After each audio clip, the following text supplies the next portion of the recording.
programa de inclusión de funcionarios de la SUNAR como registradores públicos y vocales del Tribunal Registral, ofrecer exposiciones informativas gratuitas sobre diversos temas registrales de interés general, generando un espacio de diálogo entre los expositores y el usuario. Las conferencias informativas están dirigidas a usuarios, estudiantes universitarios, profesionales y público en general interesado en temas registrales. Hoy abordaremos un tema de gran relevancia titulado Junta de Propietarios. Para el desarrollo de esta sesión contamos con la destacada participación de la abogada Milagros Marcela Almeida Maguiña. En lo que respecta a su perfil profesional, es abogada titulada por la Universidad Nacional Mayor de San Marcos. Ha cursado estudios en maestría en Derecho Civil por la Pontificia Universidad Católica del Perú y es egresada de la maestría en Derecho Empresarial de la Universidad Nacional Federico Villarreal. Cuenta con experiencia como asistente registral y como registradora pública encargada de registro de predios. Además, ha realizado estudios de especialización en Derecho Civil y Derecho Registral. Agradecemos su presencia y los invitamos a aprovechar al máximo este espacio de aprendizaje diseñado especialmente para ustedes. Acto seguido, damos bienvenida a Milagros Marcela Almeida Maguiño. Adelante, doctora, puede iniciar. Buenos días con todos, es un gusto estar acá. Quiero compartir en este espacio conceptos, alguna casuística y sobre todo dar ideas puntuales de cómo desarrollamos en el registro la calificación registral de las solicitudes de inscripción de Junta de Propietarios. Este acto ya no es ciertamente nuevo, venimos calificando inscripciones de juntas a partir del año 99 en adelante, así que tenemos a través del tiempo hemos desarrollado mucha casuística, muchos criterios establecidos, si bien es cierto, por la segunda instancia registral con carácter obligatorio, también la primera instancia comparte y vivimos en el día a día nuevos casos, nuevas aplicaciones de criterios, de normas, que es nuestro afán en esta oportunidad compartirlos con ustedes, con la finalidad de juntos poder lograr la inscripción, saneamiento de juntas de propietarios y de edificación. Comencemos. En ese sentido, recordemos también que la ley 2157 fue dada con el principal objetivo de regularizar, sanear. ¿Qué quiere decir esto? Nos remontamos a antes del año 99, tiempo en el cual el ingreso de las edificaciones al registro se daba solo por vía de autorización del ente competente. Muchos años atrás regía el Ministerio de Vivienda, con el Reglamento Nacional de Construcciones se pasó la competencia en materia urbanística y de edificación a las municipalidades provinciales y entes determinados por norma que eran los que aprobaban las edificaciones, las declaratorias de fábrica, como comúnmente las conocemos. Con la ley 2157 esto cambió, y cambió radicalmente, pues por la sobrecarga de expedientes administrativos, los entes competentes ya no se daban abasto, aparte de muchos requisitos y condicionamientos, algunos burocráticos, otros no, que impedían que las edificaciones lleguen al registro. Esto tenía un impacto, no solamente social, porque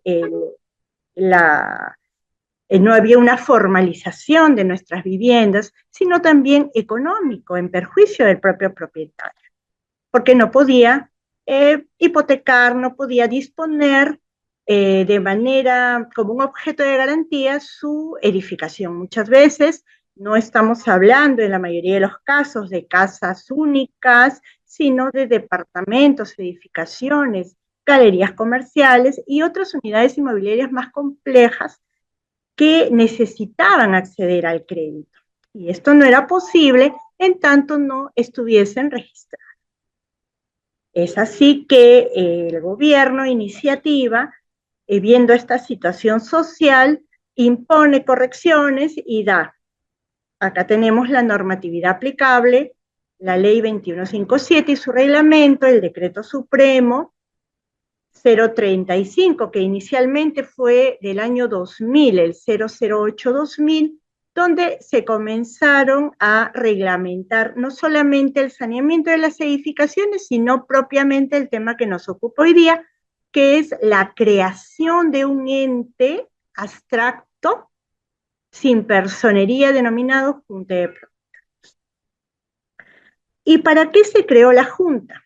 Y por ende, ¿para qué invocamos el inscribir la Junta de Propietarios? La necesidad urgente surgió del alto nivel de morosidad existente en el pago de cuotas de mantenimiento de las unidades inmobiliarias. Esto hacía inviable muchas veces el adecuado funcionamiento de la edificación, un pésimo mantenimiento, conservación de los servicios comunes, un descuido de los bienes comunes que a la larga perjudicaba la convivencia del propietario en su edificación. Ese fue el principal motivo. Un motivo accesorio también tenemos que indicarlo, considero que es de naturaleza social. El propietario no solamente compra un departamento y se limita a residir en él sin la interacción de vecinos que comparten bienes comunes, servicios comunes. Y muchas veces sucede que en el uso compartido se genera una serie de relaciones no necesariamente armoniosas, que es necesario encaminar, encauzar a través de acuerdos que permitan una convivencia sana. El derecho de propiedad también está involucrado en esto. Por ello es que se regularon normas de convivencia, se regularon mayorías, quórum para adoptar decisiones que vinculen a los propietarios de obligatorio cumplimiento que tiendan al respeto de la convivencia en una edificación. Esos fueron los motivos de creación de las normas, y es lo que sustenta y nos tiene reunidos el día de hoy. Hablemos de la Junta. No confundamos Junta de Propietarios en abstracto con Junta Directiva de Propietarios. Son dos cosas distintas. ¿Qué es la Junta de Propietarios? La tenemos definida en este articulado. Reunión de todos los propietarios de las secciones. ¿Qué secciones? Los departamentos, los stands de una galería comercial, de repente los depósitos, los estacionamientos, ahora hasta bodegas que en estas edificaciones complejas que estamos viendo en nuestra ciudad se generan. Ahora hay muchas más unidades exclusivas que antes, muchos más implementación de zonas comunes de recreación. En las edificaciones complejas tenemos piscinas, coworkings, sala de reuniones, gimnasio. Entonces la convivencia en común es más densa y por lo tanto requiere mayor regulación. La Junta de Propietarios solamente se está obligada, por decir así, o es necesaria, porque no hay una obligatoriedad, no hay nada que nos compela a inscribir al presidente de la Junta, pero sí se autoriza que se dé casi obligatoriamente, como dice la norma, al momento que exista pluralidad de propietarios. ¿Y cuándo existe una pluralidad de propietarios? Imaginemos que yo, Milagros Almeida, el día de hoy, veo una maqueta muy bonita de una edificación que se va a construir en el distrito de Jesús María, que es el distrito ahorita más apetecible por ser céntrico, ¿no? Y tener muy buenos equipamientos. Entonces, quiero comprar mi departamento. Suscribo, veo perfectamente mi contrato de compra-venta, se me acomoda y me dice la inmobiliaria que posteriormente me va a llamar para poder suscribir los demás documentos. Cuando me llama la constructora, generalmente ya está construida mi departamento y las zonas comunes, tengo que firmar el reglamento interno. Ahí se activa todo este mecanismo, porque muchos compradores de los departamentos no saben que ineludiblemente quedan vinculados a un reglamento interno que tiene cláusulas de obligatorio cumplimiento para el adquirente. Aquí es que surge toda esta problemática. Como lo hemos dicho, la Junta es un ente abstracto. ¿Y cuándo cobra vida, cuándo se moviliza, cuándo comienza a gestionarse esta Junta de Propietarios? Con la elección de su primer presidente. Su inscripción se efectúa en el registro de la propiedad inmueble, o llamado ahora el registro de propiedad.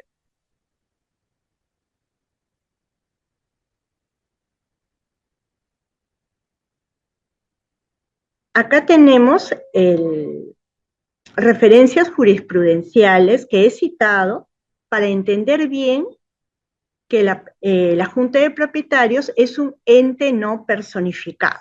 ¿Qué quiere decir ente no personificado? Quiere decir que no es una persona, ni natural ni jurídica. Es un ente que no tiene atribución de derechos y obligaciones. Es creado como una ficción. Eso es la Junta de Propietarios. Resoluciones del 2014 y muy antigua del 2006 nos confirman ello. Si me permiten leer el artículo 70 del reglamento de inscripciones, no excluye la inscripción de la directiva de la Junta, sino otros actos, como el otorgamiento de poderes, que son propios del registro de personas jurídicas y que no están vinculados a la Junta de Propietarios, la misma que no es persona jurídica, sino de todos los propietarios de una edificación. ¿Qué sucedía antes de la creación de la Junta de Propietarios? Sucedía que esta necesidad de organizarse, de gestionar el conjunto de la edificación y las relaciones entre los propietarios, hacía que los propietarios se constituyeran en asociaciones.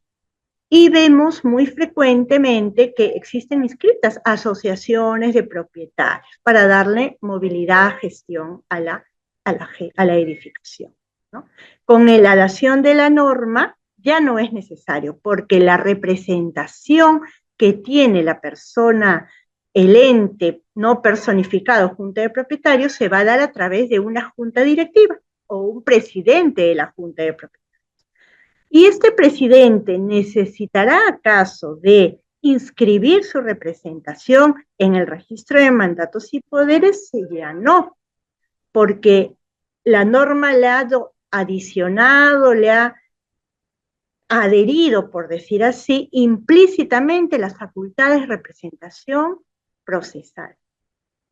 Ya no es necesario pactarlas ni inscribirlas, vienen dadas legalmente. Es así que realiza una serie de facultades procesales, de gestión, de decisión, encaminadas a darle una adecuada marcha a la edificación. ¿Cómo se traduce en el registro la inscripción de este ente abstracto con este asiento que estamos mostrando en la diapositiva? Estos son los asientos que extendemos. Junta de Propietarios, no hay ningún representante hasta este momento. Estamos hablando en el supuesto en el cual viene ya la constructora y presenta su título de independización, reglamento interno, independización y reglamento interno. Muchas veces la fábrica también. Entonces, durante la calificación, nosotros, si esta es positiva, cumplimos con extender los asientos correspondientes, y este es el asiento de Junta de Propietarios que está.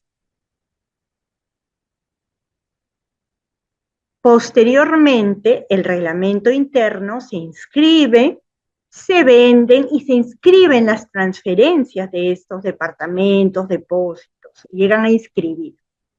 Surge la necesidad, por los motivos ya expuestos anteriormente, los propietarios sienten la necesidad de inscribirse a sus representantes.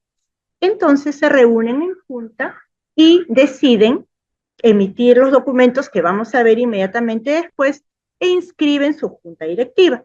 Este es el asiento que le da representatividad a la junta directiva, que repito, es diferente a la junta de propietarios como ente abstracto. Acá el registro de predios, no de mandatos, no de personas jurídicas, publica quién es el presidente, su documento de identidad. Si hay junta directiva, porque es opcional, de acuerdo a si se ha regulado o no en el reglamento interno, también se va a publicar la designación de un secretario, tesorero o cualquier otro cargo, puede ser vocal, vicepresidente, el que el promotor inmobiliario, constructor haya decidido incorporar en el reglamento. También es importante publicar el periodo de funciones para que aquel que va a contratar con el presidente para alguna gestión propia de la edificación sepa que está autorizado desde tal hasta tal fecha para ejercer o a la suscripción de los contratos correctos.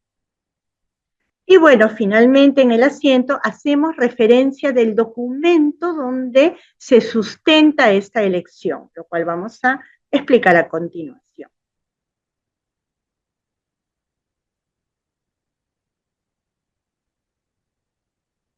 Ok. Sí es necesario repetir las diferencias entre una entre una junta de propietarios y una junta directiva, pero ya adelantémonos un poquito nada más a la nueva norma que se ha dado, la nueva ley, o bueno, no ley, decreto legislativo de propiedad horizontal, que no está vigente hasta el momento. Se está a la espera de su reglamento. Pero ya vamos avisorando que el propósito de esta norma es darle más ámbito de acción a la representatividad de la Junta. Miren, hemos incidido que la Junta de Propietarios no es sujeto de derecho. No se le atribuyen derechos y obligaciones. Hasta hoy. Ese es el concepto. Sin embargo, después de la vigencia de este decreto legislativo, vamos a encontrarnos con que ya va a ser un sujeto de derecho. No es una persona jurídica, pero se le reconoce la capacidad de ser sujeto de derecho. ¿Qué quiere decir eso? Se le van a ser atribuibles determinadas facultades reglamentadas. Pero esta personalidad va a estar limitada, condicionada, circunscrita a que cumpla una finalidad concreta, que es administrar, mantener y mejorar la edificación para conservar los bienes comunes. Es decir, no se le va a dar una carta libre a la Junta para actuar como cualquier sujeto de derecho, sino va a estar limitada sus funciones a la conservación de la edificación. Otra diferencia, hasta ahora, de acuerdo a la directiva del régimen de propiedad exclusiva y propiedad común, me parece que se me pasó la diapositiva, pero esta es también una base legal que sustenta nuestras calificaciones registrales. De acuerdo a esta directiva del año 2008, 009-2008, que la van a encontrar en las primeras diapositivas, la Junta de Propietarios puede adquirir bienes muebles o inmuebles. Se le autoriza. Tiene capacidad limitada para hacerlo. ¿Y por qué? El legislador, entendemos, se debe haber puesto en el supuesto que un inmueble que está constituido, por ejemplo, de solamente departamento, se me ocurre. No hay depósitos, no hay mayor área de esparcimiento común. Y bueno, es una edificación pequeña, departamentos pequeños. Finalmente se me ocurre, se hizo un cuarto, se destinó solamente un único cuarto de guardián y nada más.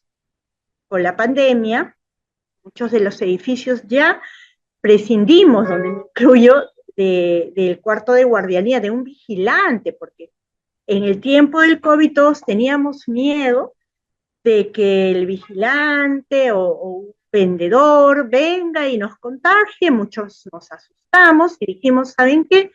Pasa que ya no podemos pagar a un vigilante y pasa que no queremos que nos contagien. Entonces, eliminamos la guardianía. Bueno, pasó el COVID y todo prácticamente se ha normalizado. Sin embargo, ese cuarto se quedó en desuso y los propietarios se les ocurrió un día, ¿saben qué? ¿Por qué no hacemos un cuarto de depósito? Ponemos unos estantes y designamos un pedacito para cada propietario. Pero para esto, ¿de quién va a ser el cuarto? Si es una zona común, ¿lo haremos así? No, porque van a haber pleitos, que es de todos, que parte es la tuya, no es una zona común, nadie va a poder discutir mucho. Entonces vamos a convertirla en una zona exclusiva, que va a estar a nombre de toda la junta de propietarios, de todos los propietarios personificados en propietarios. Sí lo pueden hacer porque el decreto, perdón, la directiva de propiedad exclusiva y propiedad común se los autoriza a hacer. ¿Qué va a pasar a partir de la vigencia del decreto legislativo del régimen de propiedad horizontal? Ahora no solo va a poder adquirir predios, va a poder disponer también de estos predios. Sobre este tema hay un artículo en LP del doctor Alan Pasco muy ilustrativo donde nos avisora todas las posibilidades que se van a dar con esta nueva facultad de disponer de los bienes inmuebles y muebles registrables.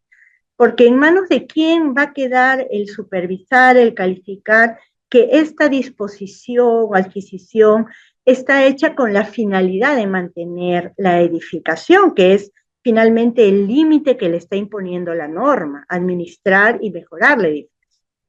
Eso queda abierto para mayor debate cuando se encuentre vigente el nuevo decreto legislativo.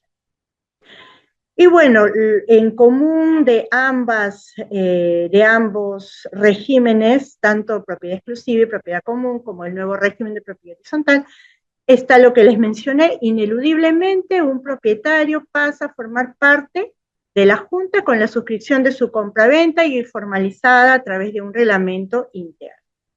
Sino que ahora lo dice el decreto expresamente. La condición de miembro de la Junta se adquiere o se pierde con el acto adquisitivo o extintivo de propiedad de la unidad inmobiliaria de propiedad. Y acá hago un paréntesis para adelantarme una diapositiva que vamos a ver más adelante, donde el Tribunal Registral ha admitido, en aras, entiendo, en ejercicio de la obligación que nosotros tenemos de calificar con un ánimo de proinscripción los títulos, el Tribunal Registral en una resolución ha permitido que el presidente de la Junta de Propietarios inscrito aún así haya dejado de ser propietario, es decir, haya operado un acto extintivo de su derecho de propiedad, haya transferido su unidad inmobiliaria, si está inscrito como presidente de la Junta, puede convocar. Y entendemos que esto lo ha hecho con una finalidad mayor, con una finalidad de evitar que las juntas de propietarios caigan en acéfalo. Más adelante vamos a ver esta resolución y pueden tomar nota o pueden disponer de todas las resoluciones que vamos a hacer.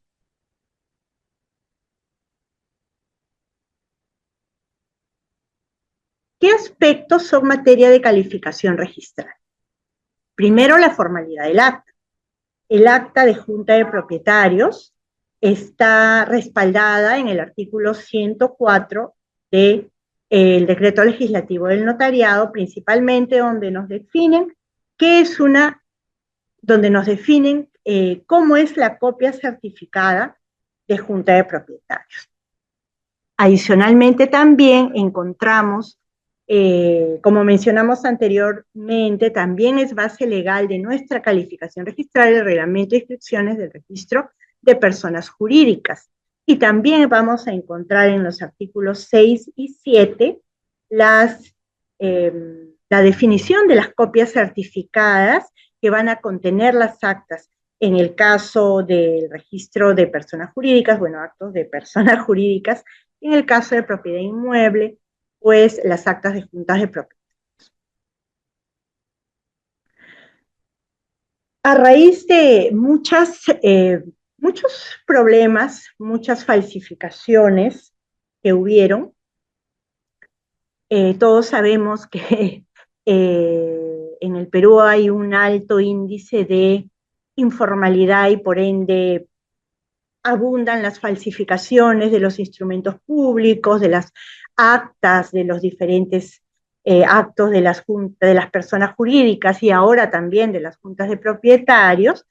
El ASUNAR dio por conveniente implementar una serie de normas que en realidad han dotado de mucha seguridad no solamente al usuario, sino al ente registral que califica los títulos. Porque ahora hay una serie de formas obligatorias para que el título acceda al registro. El acta no solamente la debe presentar como antes el usuario, cualquier presentante. Ahora esto no es así. Se ha impuesto que el notario, al expedir la copia certificada, tenga que consignar en el título, en la copia, el nombre completo. Bueno, esto es, vamos a explicarlo mejor. En principio, el legitimado para presentar la copia certificada es el notario o su dependiente autorizado, sus presentantes, trabajadores del despacho notario. Sin embargo, el notario también puede delegar esta facultad de presentar la copia certificada a un tercero. En estos casos, al expedir la copia, debe consignar el notario nombre completo, número y documento de identidad de la persona que se va a encargar de presentar y tramitar, hacer los reingresos, subsanaciones ante el registro. Para eso, tenemos en SUNAR el módulo o el sistema notario, que es un módulo interno por el cual nosotros accedemos a saber quiénes son los terceros, primero, quiénes son los dependientes del notario y segundo, quiénes son los terceros autorizados que pueden presentar las copias certificadas al registro. Esto hace también que no disminuya el índice de falsificación. Es una norma que se dio hace muchos años y que ahora ha tenido diferentes matices, como vamos a ver a continuación. Retomemos el tema de la pandemia, en la cual obligó a SUNAR a tomar medidas para no obstaculizar y lograr que siga siendo fluida la presentación de los diferentes actos, porque mientras todos estábamos encerrados, los problemas seguían, necesidad de gestión de la edificación había, entonces esto no podía parar. Y se instauró, ya todos lo conocen, en la plataforma SIT-SUNAR, por la cual se dio la presentación electrónica de las copias certificadas en el tema que nos ocupa de las juntas de propietarios. Y se establecieron plazos. En realidad solamente estoy citando 3 porque hubieron muchas resoluciones de la superintendencia tratando de avanzar y de dar más facilidades para la presentación de los actos. Así tenemos que a partir de agosto del 2020 se autorizó por resolución del superintendente la inscripción del nombramiento y la remoción del presidente a través del SIT-SUNAR. Esto varió en el año 2021, restringió, ya no era solo posible la presentación a través del SIT, sino que era exclusiva. Ya no podía ser física la presentación de la copia certificada y se dijo que sea a través del SIT-SUNAR solamente. Esto actualmente ha variado, tenemos la resolución vigente hasta ahora, la 169-2023, también de la superintendencia, por los cuales se señala que los instrumentos públicos extraprotocolares, como lo es una copia certificada de un acta de junta de propietarios, atendiendo a la normatividad, tenga mérito para inscribirse, esta presentación a través del SIT va a ser facultativa, es decir, no solo es obligatoria la plataforma Sitsunar, sino también la presentación física. Entendemos que esto se ha dado porque por ambas formas estamos nosotros protegidos, porque ustedes saben que a través del SIT es una presentación 100% segura que viene directamente del notario. Y a través de la presentación física, nosotros podemos verificar que sea el tercero autorizado el que presente y gestione la inscripción de la copia certificada. Entonces, realmente entiendo que por eso es facultativo el uso de cualquiera de los dos medios para la presentación de las copias certificadas.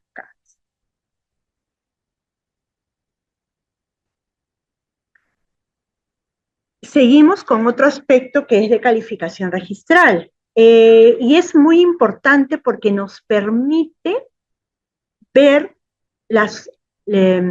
los datos, por así decirlo, las condiciones en las cuales se ha dado la Junta de Propietarios. Sabemos nosotros que las decisiones o los acuerdos de juntas de propietarios son actos jurídicos y por tanto, para ser vinculantes, para ser de cumplimiento por parte de todos los propietarios integrantes de una junta, de una edificación, tienen que ser suficientemente fuertes, tienen que ser válidos. No por cualquier acuerdo se le va a obligar a un propietario a hacer determinada conducta o abstenerse de hacer determinada conducta. Se le va a obligar a pagar, a desembolsar un monto ahora considerable por mantenimiento de servicios comunes. Entonces, esos acuerdos que vinculen tienen que ser perfectos, porque es una restricción a la libertad del propietario. Entonces, en ese sentido, la calificación de las formalidades y contenido del acta es muy estricta en el registro, para asegurarnos que no se vulneren los derechos de aquellos propietarios que deciden no asistir a una junta, pero que no obstante ello están vinculados a los acuerdos que se adopten en esas juntas a las cuales no asisten. Por eso la importancia y consideramos en la calificación que estos requisitos son de obligatorio cumplimiento para la validez de los acuerdos. Por ejemplo, como mencionamos, en el acta debe indicarse la forma, la fecha, hora y lugar en que se realiza la reunión de propietarios. Se indica quiénes concurren. ¿Por qué? Necesariamente, ineludiblemente, tiene que estar tanto la relación de propietarios concurrentes como las firmas de los propietarios concurrentes, sin perjuicio que en el reglamento interno inscrito se exonere de repente de la relación, pero sí estén las firmas, o que no firmen todos, sino que firmen 5 propietarios, es la excepción que puede contemplarse en un reglamento interno. Sin embargo, en principio, por regla general, en el acta están todos los propietarios concurrentes. ¿Para qué? Para que nosotros podamos verificar que aquellos concurrentes son titulares registrales de las secciones inmobiliarias.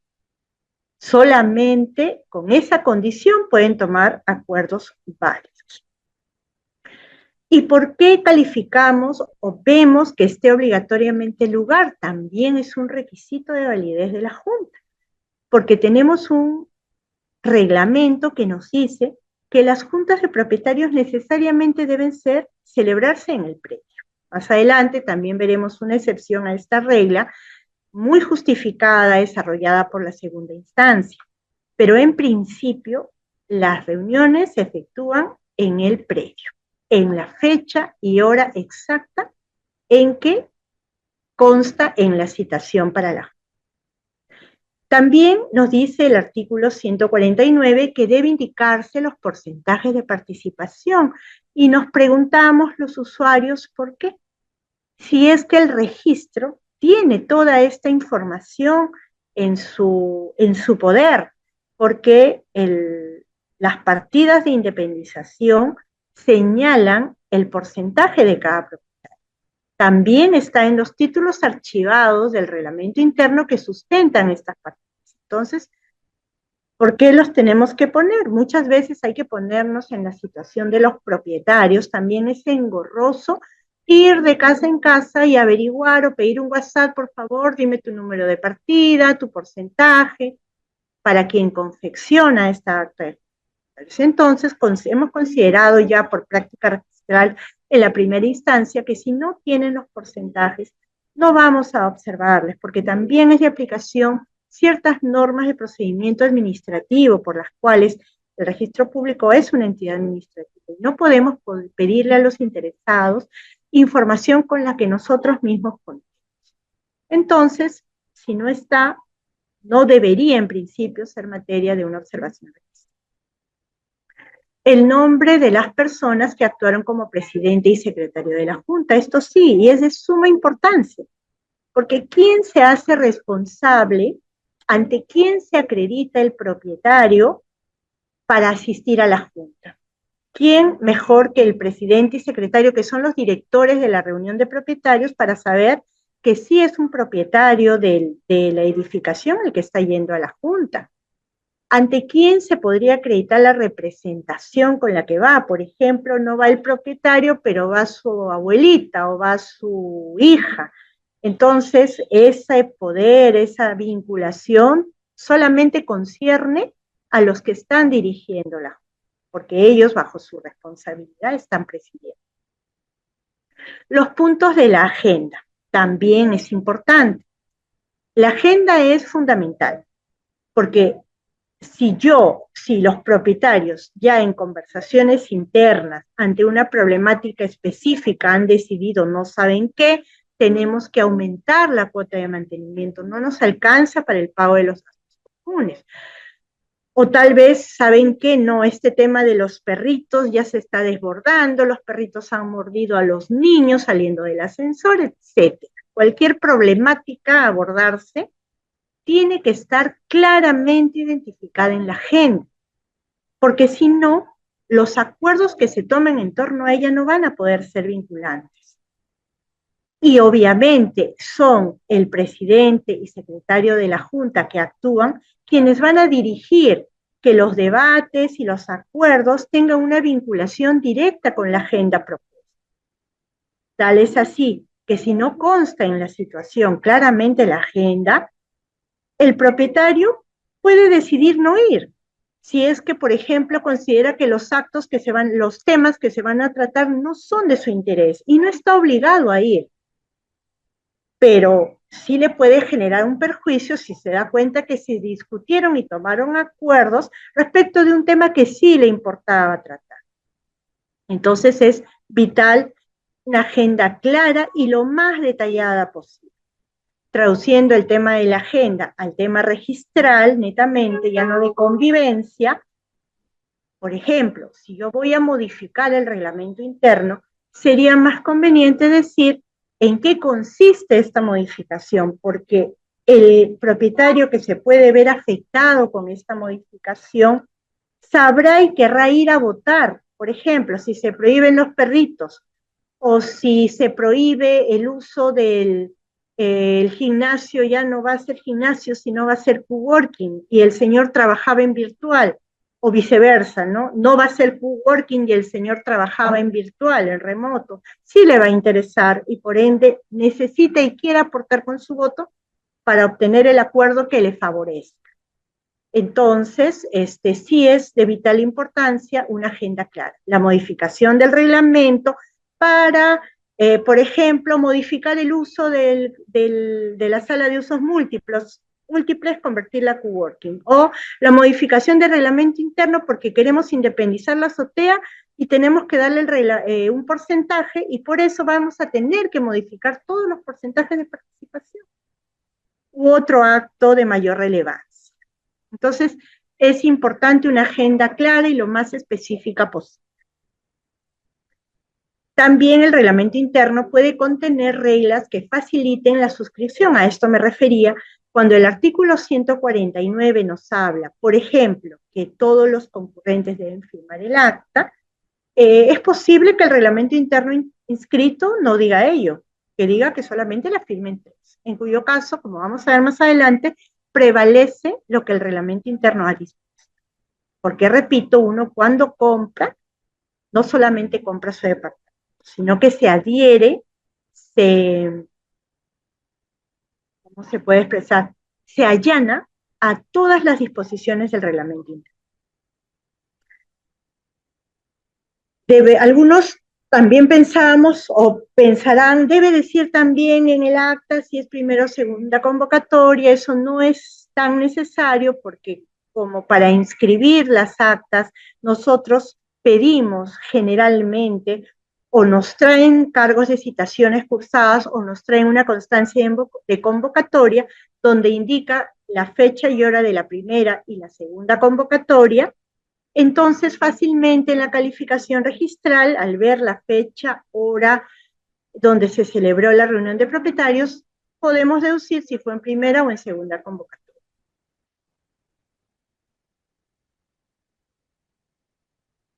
¿Qué otro acto es necesario nosotros ver en el caso de la calificación registral? Por supuesto, un acto innato de toda entidad registral, que es ver primero si es inscribible o no el acto. Efectivamente, no se va a querer inscribir en el registro de predios una asociación de propietarios, no se va a querer inscribir una junta directiva de propietarios que se rija por un estatuto y que tenga las disposiciones de una asociación civil o cosas por el estilo. Debemos ver que sea un acto, una constitución de junta de propietarios.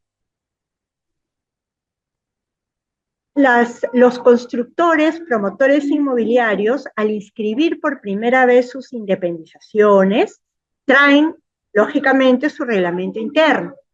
Y en un momento anterior se entró a la discusión si este reglamento interno contenía ya la nominación del presidente, que obviamente iba a ser el propietario constructor.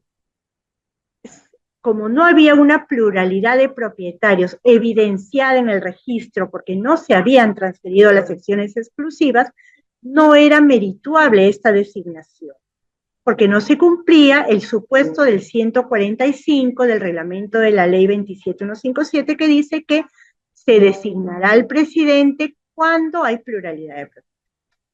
Sin embargo, esto ha sido descartado y sí es posible, porque muchas veces siempre entendemos que lo que se quiere resguardar o favorecer es la representatividad de la Junta. Y cuando se transfieren las unidades, recién hay un único propietario y él puede designarse como presidente para ordenar la gestión de la edificación. Entonces es perfectamente admisible.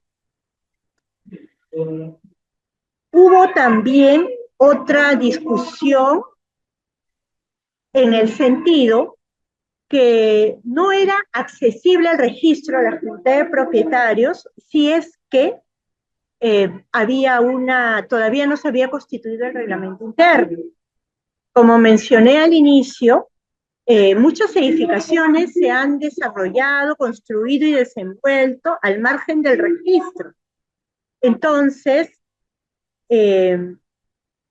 no tenían un reglamento interno inscrito, eran edificaciones de facto, edificios que funcionaban de facto.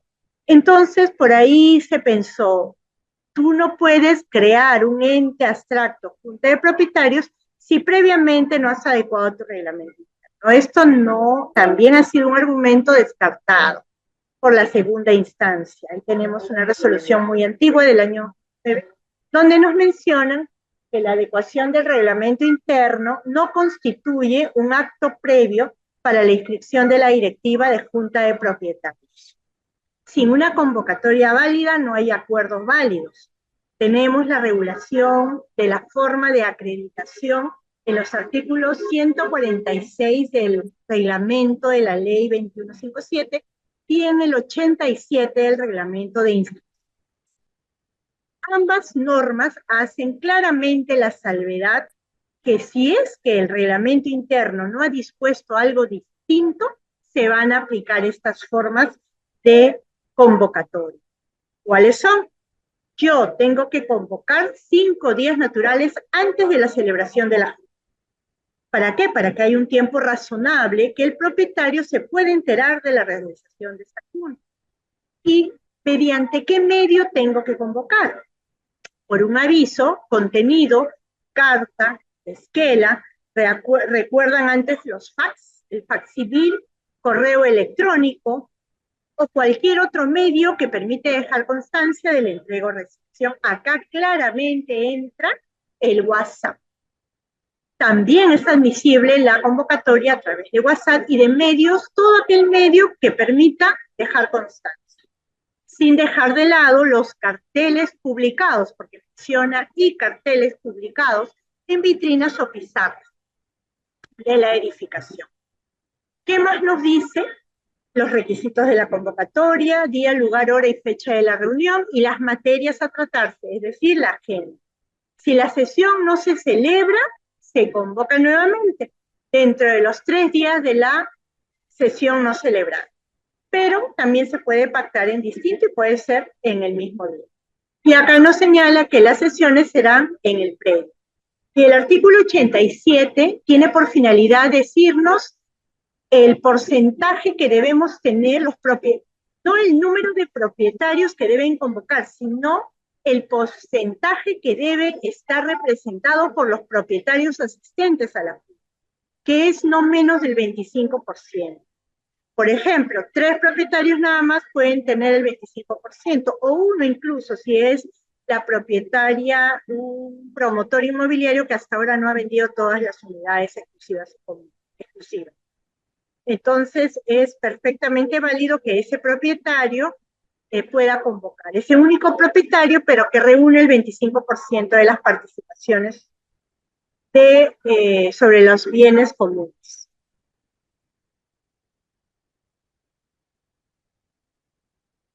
Acá tenemos un modelo de convocatoria, perdón, no tenemos un modelo de convocatoria, un modelo de cómo está previsto en un reglamento interno la convocatoria, ¿no? Acá no han previsto, por ejemplo, la anticipación que tiene que haber para la celebración de la junta. Sí han previsto sí está, deberán comunicarse con no menos de 5 días naturales, ¿no? Pero cualquier otro aspecto no contemplado en el reglamento entra la aplicación supletoria de las 2 normas citadas en la diapositiva anterior. Validez de la convocatoria, tenemos ahí unas ideas que nos pueden ayudar, ¿no? Solamente se tomará en cuenta lo que les he dicho, las normas, siempre y cuando no haya una regulación distinta en el reglamento interno, y los medios que están admitidos actualmente para la convocatoria. Resumiendo y para dar por finalizado este punto, antes de entrar a las resoluciones, recordemos, validez de la convocatoria incide en la validez de los acuerdos y por lo tanto poder ser obligatorios para todos. Contenido y formalidad del acta ameritúan la calificación y nos permiten determinar la validez de los acuerdos. El cumplimiento de las regulaciones del reglamento interno es lo que prima por sobre las normas. Cuarto, la titularidad registral determina la legitimidad con la que van los propietarios a la junta. Y la preexistencia del acuerdo, ¿no? Tenemos un artículo en el registro, prioridad preferente, el artículo 9. Los acuerdos rigen a partir de la fecha de sesión de la junta para adelante, no retroactivamente. Ahora sí, pasamos a revisar los precedentes de observancia obligatoria. En realidad, respecto de este tema de la convocatoria, hay muchísimos, pero vamos a citar solamente algunos y decir de manera práctica y rápida cuándo puede convocar el 25% y para qué temas, y cuándo puede convocar el último presidente inscrito, también cuándo puede convocar el último presidente inscrito, pero con mandato vencido. Inicialmente, no teníamos este artículo 87 del reglamento de inscripciones. Luego se positivizó en base a múltiples resoluciones del tribunal e interpretaciones de la 2757 y su reglamento.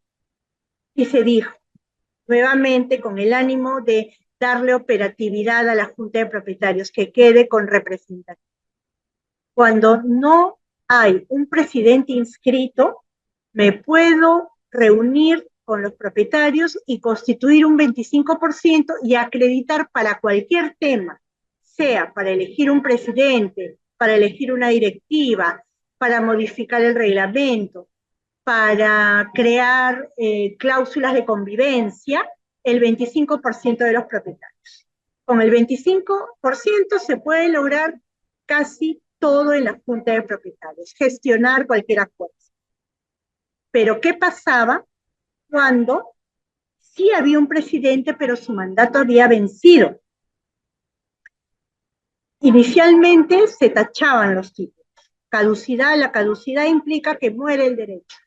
Sin embargo, nuevamente en aras de darle operatividad a la Junta, se decidió en la segunda instancia que el mandato vencido del presidente no era obstáculo para calificar positivamente la convocatoria, siempre y cuando esté circunscrita a convocar para elegir un nuevo presidente. Se salvaguarda a la Junta para que siga operando, para que se siga gestionando y autoabasteciendo. Entonces, se permite que convoque el presidente con mandato vencido. Cuando también puede convocar el 25%, como les mencioné, para todo. Incluso el 25% entra a convocar cuando hay un presidente inscrito con mandato vigente. Pero ese presidente inscrito con mandato vigente ha fallecido, ha renunciado o le ha sobrevenido una causal de incapacidad que haga que pueda desempeñar sus funciones. Acá con el tema de la capacidad hay que tener también mucho cuidado. En la práctica sucede que hay muchos niños que son propietarios de haber adquirido una propiedad vía anticipo de legítimo, y son los titulares registrales de los departamentos. Pero por costumbre, quienes actúan a nombre de ellos son los padres. Los padres, en realidad, por motivos muy personales, decidieron anticiparles el predio, pero son menores de edad. Entonces, ya se fue la bulla. Entonces, este menor estará capacitado para ser elegido presidente de la Junta. Pongamos, por ejemplo, que son los padres de este menor los más activos, los que buscan empresas administradoras, los más afanosos con darle operatividad a la Junta, hacer un orden, etc. Pero lamentablemente no son los propietarios. Y por ende, cuando ellos quieren postularse a ser presidentes, no es posible, porque los propietarios no son ellos, son los menores. Y si llega al registro un título en el cual se designe un menor de edad como presidente, yo creo, sin perjuicio de una mayor opinión, de una mejor opinión, que debería tacharse. Han habido estos casos, creo que en segunda instancia también estaría de acuerdo en que no es posible que un menor de edad pueda ejercer un cargo de presidente, que la representación de los padres, la patria potestad, abarque tales factores.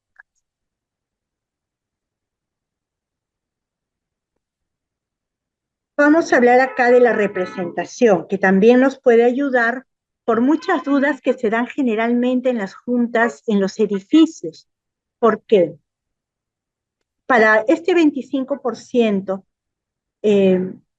lograr este 25%, también podemos lograr la integridad del 25% solo con representantes de los propietarios, es la pregunta. El tribunal ha resuelto en forma afirmativa.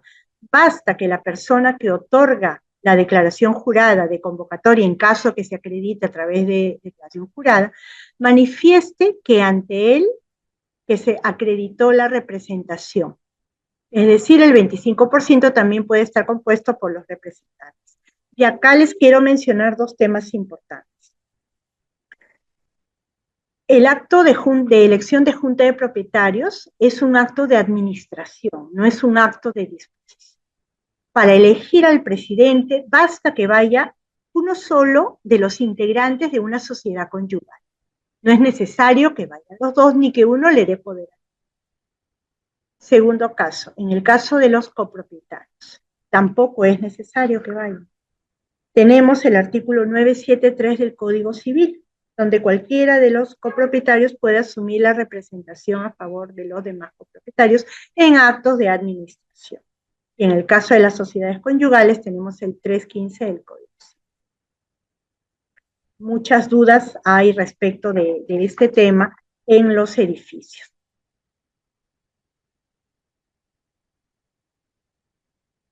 Dos resoluciones más respecto de la convocatoria, y está la que les mencionaba.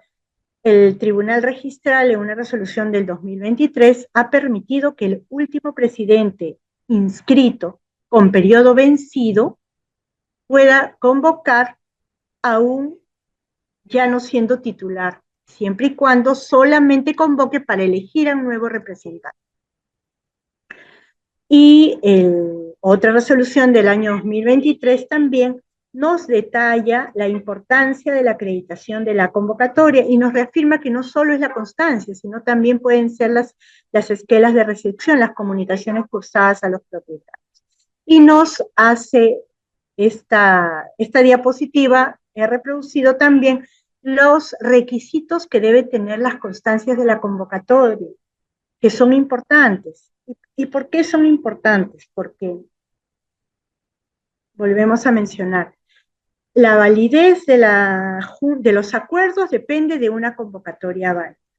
Y para determinar la instancia registral que hay una convocatoria válida, entramos a calificar todos los aspectos que hemos detallado. Entre ellos, lugar, fecha, hora de la reunión, si fue en primera o segunda convocatoria, qué reglas se aplican para la primera o la segunda convocatoria, qué reglas se aplican para las sesiones ordinarias o extraordinarias, que los acuerdos y los debates giren en torno a la agenda propuesta y demás aspectos. Con esa reproducción de los términos de la convocatoria a que nos obliga el artículo 56 del Reglamento de Inscripciones del Registro de Personas Jurídicas, podemos hacer una correcta calificación registral y los propietarios pueden tener la seguridad que solo van a estar vinculados por acuerdos válidos.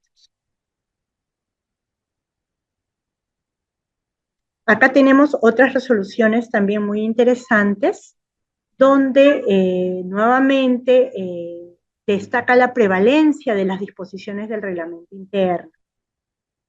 Se hace la invocación de, antes de gestionar cualquier inscripción en el registro, lean minuciosamente su reglamento interno, porque es conforme a ello que vamos a realizar la calificación registral.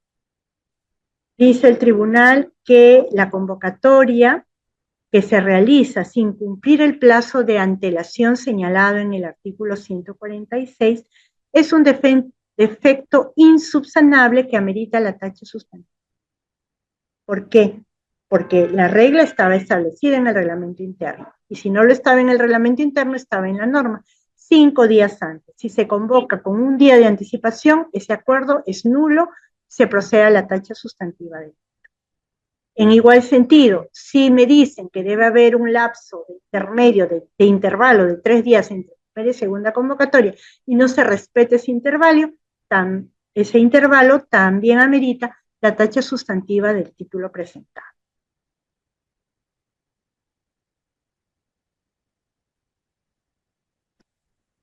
Otro criterio que tenemos, establecido en el año 2018, al cual ya me referí, no obstante, es requisito obligatorio que las juntas se celebren en el lugar del predio, en el lugar de la edificación.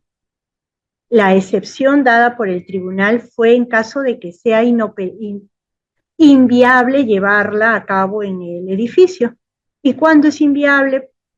Se me ocurre cuando el edificio es muy pequeño, no hay un hall amplio, no hay ningún lugar donde se pueda reunir una cantidad enorme de propietarios, ¿no? Entonces se admite que en esos casos, que deben ser la excepción, y acreditados en el acta, se pueda validar el que se puedan realizar en otro lugar. Ahí tienen la resolución para que la puedan investigar y ver si de repente su caso se adecua a ello y poder acogerse en caso sea necesario.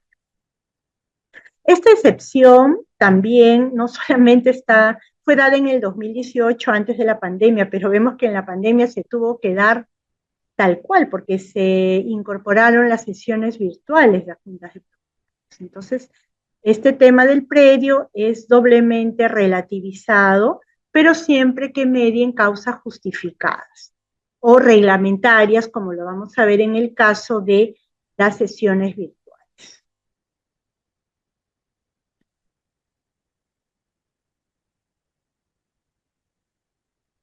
La representación de la Junta también ha sido tratada nuevamente en una resolución del TR del 2024, donde se reafirma lo que hemos mencionado: el presidente y el secretario son los responsables de verificar la representación de los propietarios para intervenir en la Junta, no siendo atribución del registrador. Volvemos a repetir, nosotros no vamos a calificar representación, debió ser acreditada ante los mismos directores de la Junta o ante el presidente inscrito, que es quien está inscrito, es quien debe dirigir la sesión de Junta de Propietarios. No vamos a verificar la representatividad de las sociedades conyugales, que son actos de administración, ni de los... Una resolución interesante del 2010, pero que es muy poco conocida, se da en los casos no solo de junta de propietarios, sino también de declaratorias de fábrica. ¿Qué pasa? Cuando nuestro título tiene defectos, una compraventa o otro acto distinto, generalmente, para no perder la oportunidad de publicar esta situación hasta que subsanemos los defectos, se pide la anotación preventiva. Esta anotación preventiva por defecto subsanable no se puede solicitar respecto de una junta de propietarios ni de una declaración de fábrica, porque los supuestos en los cuales se puede solicitar son taxativos y están dados en el 2019 del Código Civil, incisos 1 al 6. El único donde podría caber es en el inciso 1, pero no es así, porque el inciso 1 nos habla de actos que modifiquen un derecho de propiedad, lo que no es el caso de un nombramiento de junta de propietarios. Otros criterios jurisprudenciales muy innovadores y que sí definitivamente abonan al principio de proinscripción de los actos es el periodo de vigencia del presidente. No todo es perfecto, los registradores, los abogados, los usuarios, todos nos equivocamos. Sucedió un caso de un reglamento interno inscrito en el cual las diferentes cláusulas se contradecían entre sí. En una cláusula se decía que el mandato duraba 1 año y en otra cláusula decía que duraba 2 años. Entonces, y quería inscribirse un nuevo presidente. ¿Cómo saber si todavía estaba en vigencia el inscrito? Si por un lado me dicen 1 año y por otro lado 2 años de duración del mandato. Entonces, el tribunal lo que hizo fue interpretar o indicar que la Junta, los propietarios son también legitimados para interpretar los alcances y por ende pueden válidamente interpretar sus alcances en los casos en que una norma interna resulte ambigua, incierta o contradictoria, como es el caso que les comento. El periodo de mandato de los miembros de la Junta de Propietarios no puede iniciarse retroactivamente a su elección, ya lo habíamos indicado. No solamente porque es inoperable esto, sino porque lesiona nuestro principio registral, que los efectos de las inscripciones surten a partir de la presentación. Otra resolución del 2016, siempre resguardando, si es que no hay una disposición distinta, es la relacionada al periodo de funciones del Consejo Directivo, que no es relacionada a una junta de propietarios, pero sí se interpreta analógicamente, donde también mantiene el mismo criterio el tribunal y nos dice que la Asamblea General, como órgano supremo de la asociación, puede interpretar o modificar el estatuto, precisando el periodo de vigencia de la Junta Directiva. O sea, este tema está por demás claro. Puede interpretarse el periodo del mandato en la misma Asamblea. Bueno, el artículo 45 del reglamento de inscripciones obliga a que el registrador consigne expresamente el periodo de función.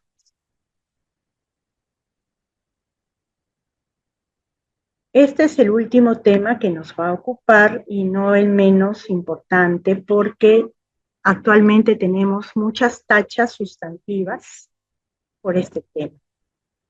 ¿Qué es lo que sucede? Todos sabemos que durante el periodo de la pandemia, por una serie de normas de excepción que atendían al estado de emergencia nacional que pasaba no solo en nuestro país, sino todo el mundo, se permitieron las sesiones a través de las plataformas virtuales, las famosas plataformas Zoom, Meet y otras.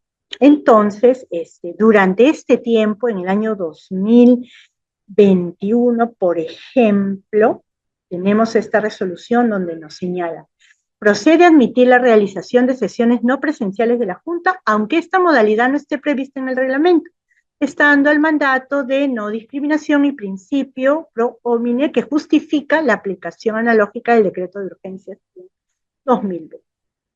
Se permitían las sesiones virtuales claramente. Sin embargo, esto cambió.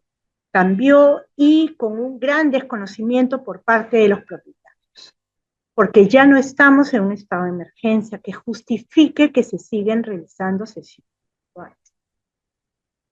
Esto es una excepción y la sesión virtual en sí todavía, si no está bien reglamentada en el reglamento interno, bien pormenorizada, puede conllevar a que hayan acuerdos mal tomados, inválidos. Por ejemplo, un ejemplo práctico: están en la sesión de los propietarios y se va el Zoom. El propietario que entró al inicio ya no está, y ya no está justo cuando él quería intervenir porque era un tema de su interés. Pero ya se tomó la asistencia, ya estaba en un inicio, después no se pudo conectar, se tomó el acuerdo en su perjuicio. Se pueden dar un sinnúmero de situaciones que se pretende evitar para que se genere el efecto de acuerdos que puedan perjudicar a los mismos propietarios. Es así que se han emitido diversas resoluciones del Tribunal Registral donde se confirman las tachas sustantivas de estas sesiones llegadas a cabo por plataformas virtuales, y no solamente aquellas que son llevadas a cabo por plataformas virtuales puras, sino que ante las tachas que habían se comenzaron a celebrar sesiones mixtas, donde se reunían algunos propietarios y otros por medio del Zoom. También, ¿cuál es el motivo de la denegatoria de inscripción? Que estas sesiones son mixtas y tampoco están previstas en el reglamento interno. En la actualidad, ya los reglamentos internos están en su mayoría previendo las sesiones virtuales. Claro, hemos tenido que pasar esta experiencia para darnos cuenta que es necesario muchas veces no solamente preverlas, sino reglamentarlas bien para que sean métodos de comunicación eficientes y puedan vincular a todos los propietarios. En esta última diapositiva les estoy mencionando las normas involucradas en toda esta que justifican la denegatoria de inscripción de las sesiones no presenciales o están basadas y sustentadas en una serie de normas, pero como les mencioné, el principal motivo es que para todos estos casos es nuestro reglamento interno quien rige estas disposiciones. Bueno, mi intervención ha culminado, espero haber contribuido en algo con una con aclarar los conceptos primeramente que tenemos de juntas de propietarios y algunas resoluciones del tribunal que nos van a ayudar a solucionar algunos problemas que se dan en el día a día en los edificios. Muchas gracias. Listo, doctora. Agradecemos a los participantes y a la abogada Milagros Marcial Almeida Maguiña por su excelente exposición. A continuación, daremos inicio a la sección de preguntas a través del chat. Les solicitamos que sus preguntas sean claras, concisas y vinculadas directamente al tema expuesto, para garantizar la participación de todos. Les pedimos evitar reiterar preguntas ya abordadas o comentarios fuera del contexto de la capacitación. Al término de esta sección, se les enviará una encuesta de satisfacción cuyo objetivo es recoger las apreciaciones a fin de continuar mejorando la calidad de nuestras futuras actividades formativas. Finalmente, Una vez concluida la encuesta, se les compartirá el material presentado a través del chat de Zoom. Contarán con un plazo de 3 minutos para poder proceder con su descarga. Agradecemos su compromiso y participación. Doctora, le voy a leer algunos de los mensajes que han dejado en el chat. Claudia Guayana nos consulta. Referente a la explicación sobre los partes notariales, indica que se puede ingresar un tercero interesado siempre y cuando el notario lo registre en el módulo notario. Tengo un caso así en el que el registrador me observó y omitió calificar el parte notarial. Por ende, perdí el título y todo el dinero ingresado. No quieren reconocer el error. Bueno, en realidad la inscripción en el sistema notarios es obligatoria, pero a mi parecer no amerita la tacha del título porque es un defecto subsanable. En el transcurso del devenir del título se puede pedir, gestionar ante el notario que sea incorporado este autorizado, esta persona que tiene la autorización especial para poder presentar y gestionar la inscripción de la Junta. Yo creo que constituye un defecto subsanable, salvo, claro, que se le haya observado en su oportunidad, sí, haya pasado el plazo y lamentablemente no se haya podido lograr la inscripción en el sistema notarios. Entonces, podría ser que eso haya pasado, pero no considero que amerite este caso una tacha de plano sustantivo.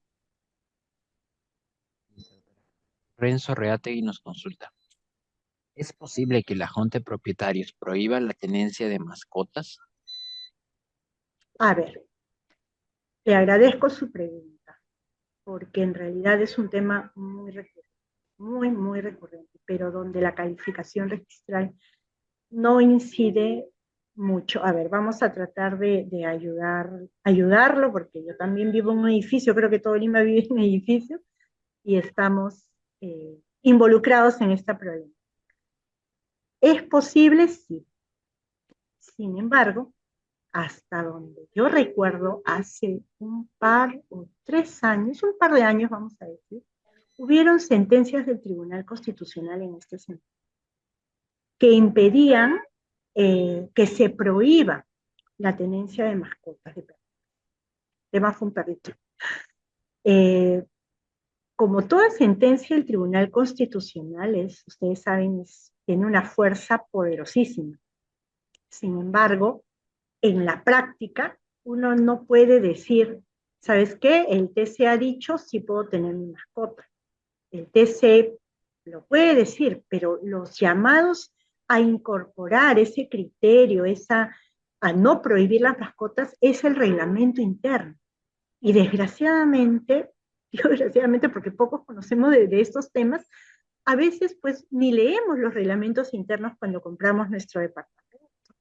Y estaba clarito ahí, se prohíbe la tenencia de mascotas. Entonces, después pues vienen las sorpresas, vienen los sobresaltos, vienen las discusiones y las desavenencias entre los propietarios. Entonces, que esté la prohibición, nada obsta para que se modifique esa prohibición con las mayorías y quórum que establece el reglamento interno escrito. Esto, si es una modificación del reglamento que no amerita cambio de naturaleza de una zona común o un acuerdo más gravoso, modificación de porcentaje de participación, en estos casos implica una norma de convivencia, por decir así, una restricción. Entiendo que el quórum que debe conseguirse para modificar es más del 50%, conforme lo dice la directiva de propiedad exclusiva y propiedad común que hemos citado en la diapositiva. Con más del 50% ya se puede modificar el reglamento interno, en específico en esta clase. Entonces yo creo que lo que podría hacerse es convocar, habiendo tratar de que se convoque, si no hay presidente inscrito, reunirse un 25% extrarregistralmente en sus edificaciones, ¿no? Conversar y lograr una mayoría que permita convocar y tratarse este tema con alas a modificar el reglamento. Y el sustento para ello puede estar en esta sentencia del Tribunal Constitucional. No lo tengo a la mano, pero si por ahí me deja un correo, la puedo ubicar, se las pongo para que esté a su disposición no solamente esa sentencia me ha hecho acordar que también el Tribunal Constitucional ya ha resuelto un tema respecto de los fumadores, y es por una resolución del año, disculpe que me explaye, es del año 2019 o 2020, que está a disposición en la página del TC, donde ya se han comenzado a tomar medidas, dada la importancia y la proliferación de problemas en las edificaciones, y ahí reitero la importancia de inscribir nuestra Junta de Propietarios, ha dispuesto que, pero solamente, el caso era de una persona, un propietario que tenía una enfermedad crónica, de presión arterial, me parece cáncer también, que vivía, o el ducto daba directamente a su casa, inhalaba todo el tabaco del fumador, ¿no? Y esta persona acreditó ante el juez primero y luego ante el TC, se acreditó de esta enfermedad crónica con una serie de documentos, porque acá los derechos en conflicto es un derecho personal, el derecho a ejercer libremente tu derecho a la propiedad, de las condiciones que tú desees sin afectar al vecino. Pero también está opuesto un derecho mayor, que es el derecho a la salud, derecho que es más fuerte incluso. Entonces, cuando hay contraposición de estos derechos, pues tiene que entrar un pronunciamiento mayor, como en este caso el TC. Y bueno, en este caso el TC resolvió a favor de la persona que invocaba, y se le impusieron una serie de medidas de restricciones al fumador, que salga, me parece, a fumar fuera del edificio. Entonces, todo es posible siempre y cuando haya una junta de propietarios que viabilice esto. ¿Por qué? Porque si yo tengo un problema de mascota, yo tengo un problema de fumador, empedernido, edificación, me voy a ver atado de manos si es que yo no cuento con un ente que me represente, que pueda gestionar, que pueda presentar los reclamos ante las entidades administrativas correspondientes, por ejemplo, Ministerio de Salud en el caso de los fumadores, municipalidad en el caso de los perritos, ¿no? Entonces, es importante darle operatividad a la Junta, representatividad, y por eso es que la segunda instancia, a través de sus resoluciones, quiere que estas juntas no entren en acefalías, ¿no? E interpreta a favor de mantener la representación en la Junta de Propietarios. Espero haber Perfecto. respondido a su pregunta. Teresa Ramírez nos lo referente a que la asociación en SUNAR no se inscribe, por favor, ¿podría aclarar? Sí. Asociación en SUNAR. Las asociaciones se inscriben en el registro de personas jurídicas, asociaciones con diferentes fines, que son distintas totalmente a una junta de propietarios. Una junta de propietarios no es una asociación, es un ente que no tiene personalidad jurídica, como le hemos dicho, no es una empresa, no es una asociación civil, ninguna forma asociativa con personería jurídica, ¿no? Es un ente distinto que va a actuar a través de su presidente o su directiva, y va a estar limitada a realizar funciones en base a lograr mantener la edificación. Otra. Mireya Sandoval nos consulta, ¿podrá mostrar la base legal o el antecedente para poder nombrar a presidente sin necesidad de adecuar el reglamento interno previamente? Sí está en la diapositiva que he mostrado. Es una resolución del TR muy antigua, ahorita la ubico y se la vuelvo a comentar.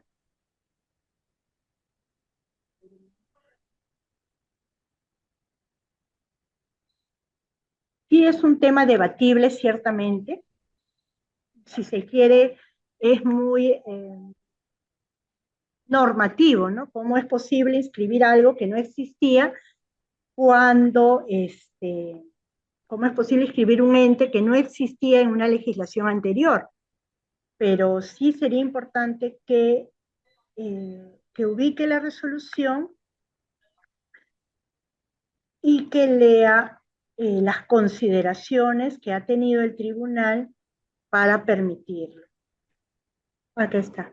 La adecuación del reglamento interno a la ley no constituye acto previo para la ejecución de la directiva. Es una resolución del 2009, número 303 del 2009, SUNAR-TR. Pueden revisarla. No ha habido una modificación de este criterio y este criterio es adoptado por la primera instancia registrada.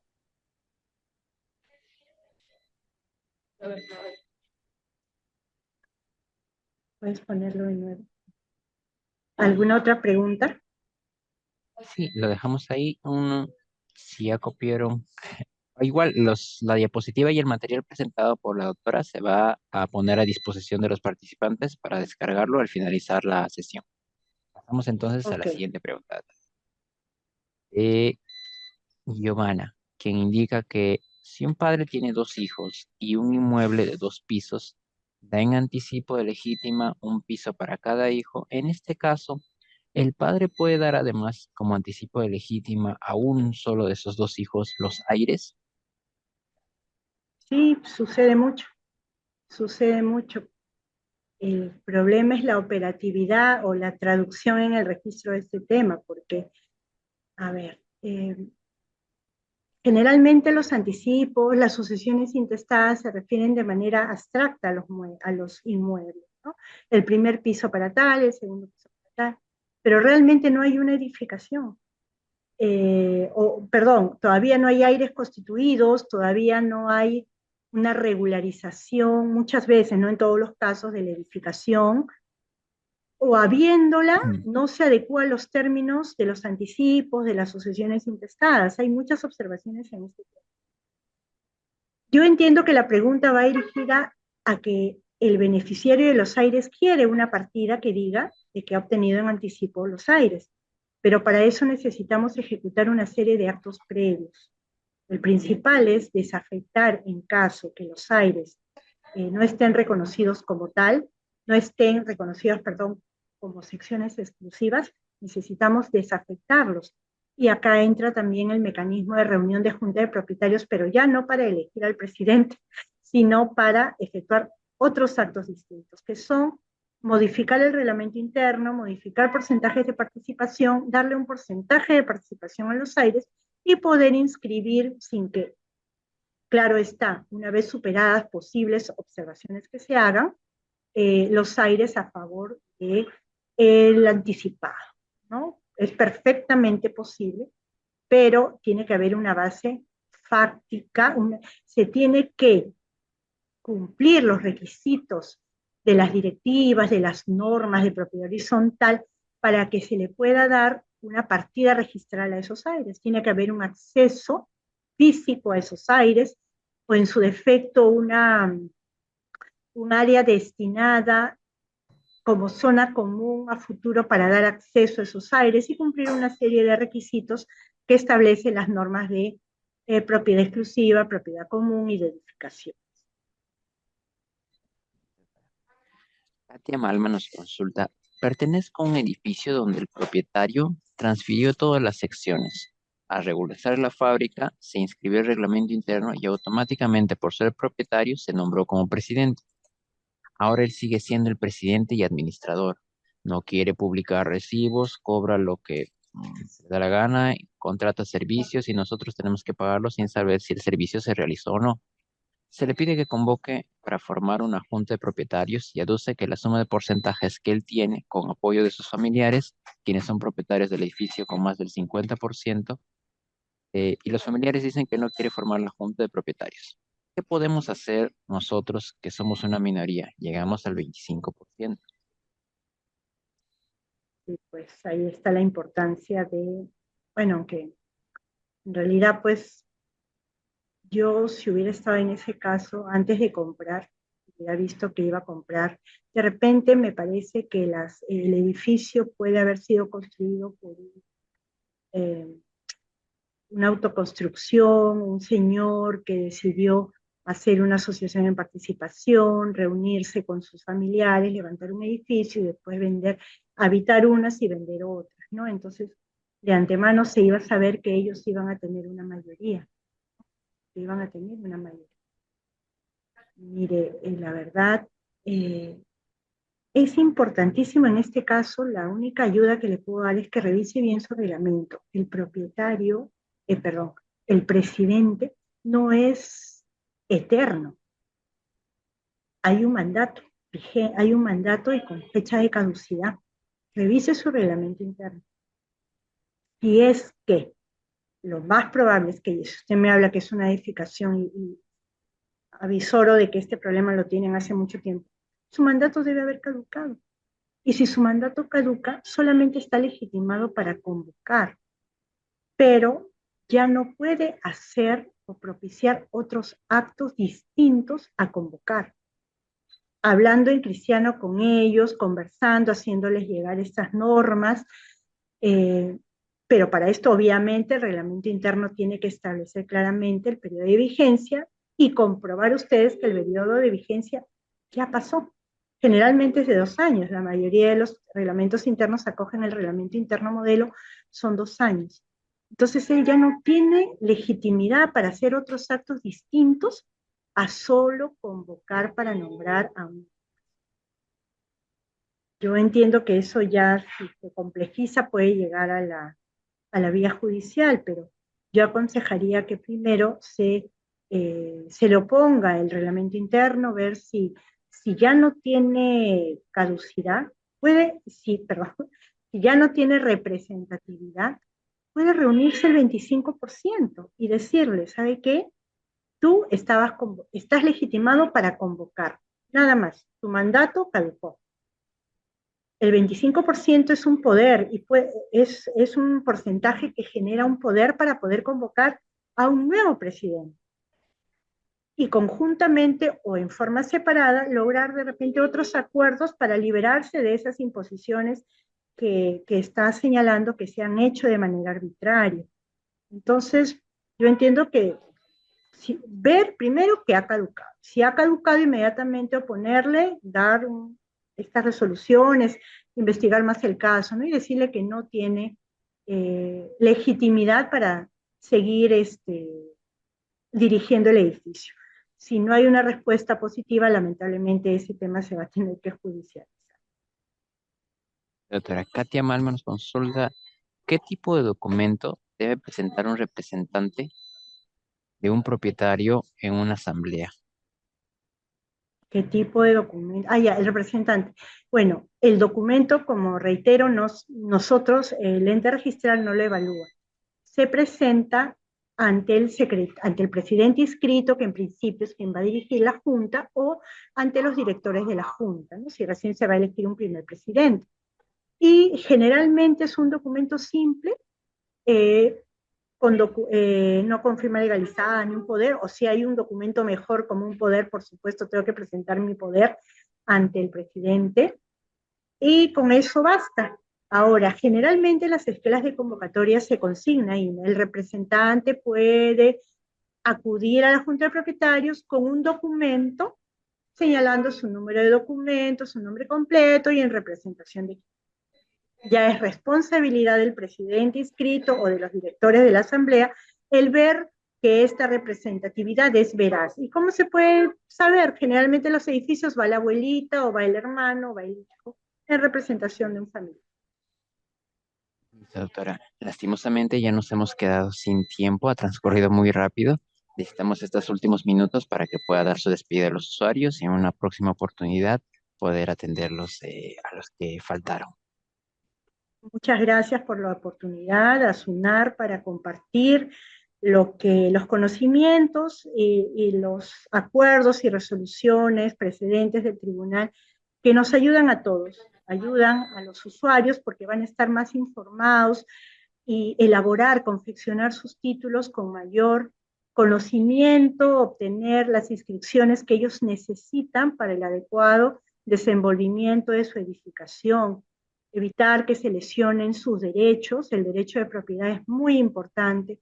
El hecho que una persona compre un departamento no significa que deba renunciar a los derechos que cree que debe ejercer, ¿no? Aún así ante una mayoría de propietarios. Es necesario defenderse, saber los derechos, las obligaciones también que tenemos como propietarios en aras de una convivencia pacífica.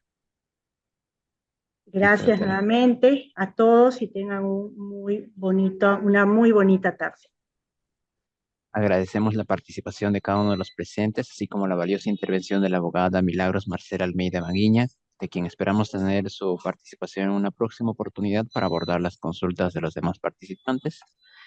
Y en este momento procederemos con el envío de la encuesta de satisfacción y también del material de presentación.